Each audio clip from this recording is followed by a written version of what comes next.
Hi, my name is Jeff Baker, and I apologise if my editing skills for this video are not too good. I'll do the best I can. I'm still learning how to do OBS and the various other things that go with it. Anyway, if you watched my previous videos, you'll know that I've worked with Unix since about the mid to late 80s. In those days it was all with the big corporates. I first met Unix on a PC which was called Minix, which actually was really impressive at the time. At the time I first came across it, I was with the IBM kernel development team and didn't really think that Unix could run on a tiny little, I think it was a 286 or maybe a 386. Anyway, that's my background.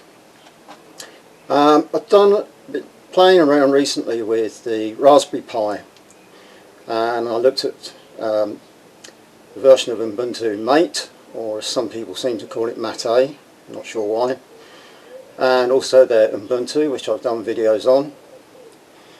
This time I'm doing the Raspbian OS, its own version, and I've tried to do some screen capturing and just let you see the installation process, which is very simple and ideal for people who are not necessarily too technical. And again, if you've seen my other videos, you'll see that's a big thing I believe in. When I came into the business, the assumption was all computers are difficult and normal people couldn't really do that sort of thing. MS went a long way to changing that with Windows, and I'm a firm believer in that policy as well. And Raspbian OS is no different. Something I should point out, which quite a few people don't seem to realise, is Raspbian OS is a flavour of Unix. It's, I believe, taken from the Debian strain of Unix. There's a few of them, but only a few. And pretty much all of the other variants and flavours and distributions of Unix we see these days are all stem from this couple. I think it's about 3 at the moment. So it is basically, it's a Debian type Unix distribution with a pretty desktop on. And again, if you've seen some of my other videos about converting from Microsoft Mac to Unix, the big difference is with MS and Mac, the desktop or the user interface is integral to the operating system. With Unix you have the Unix underneath doing all the hard work, and then you have the GUI on top or the desktop on top, and you can change to one of many different flavours. There's a whole load out there. So if you don't like the look and feel of the one you're using, just change the desktop, and they can exist side by side. So you can change it literally just by logging out and choosing a different one. Different look and feel, different colours. You can do it all based on your mood. And British summertime being British summertime, it's just started raining, so this won't be too long a video.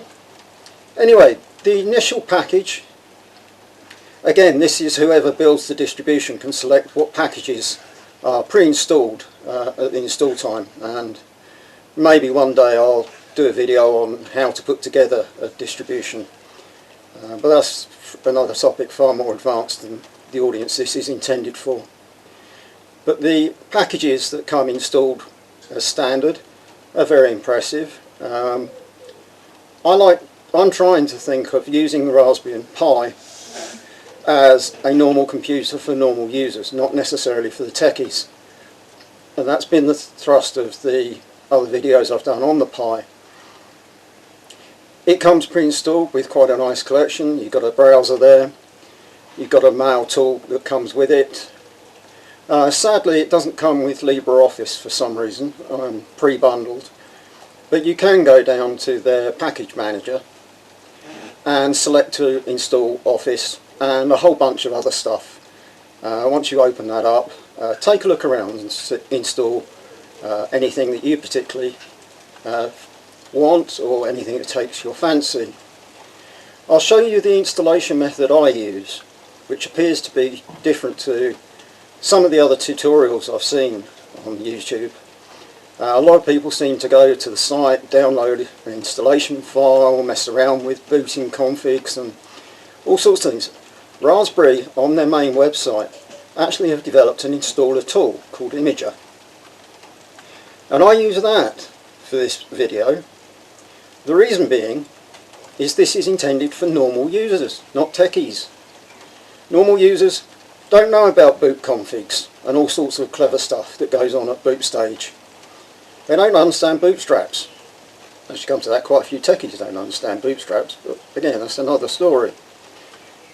So I'll put it together and hopefully it will give you an insight into, or just an introduction into Raspberry Pi OS, and show you it's quite a pretty clean desktop, very intuitive, very easy to use. Normal users and non-techies can use it, and of course because it's Unix running underneath the desktop, all you techies can as well. Thanks for your time, and I say again, I apologise if the editing is not good. I'll do the best I can. I'm still learning the editing side, but at least my Unix skills should be pretty decent after all this time in the business. Take care, thanks for your time.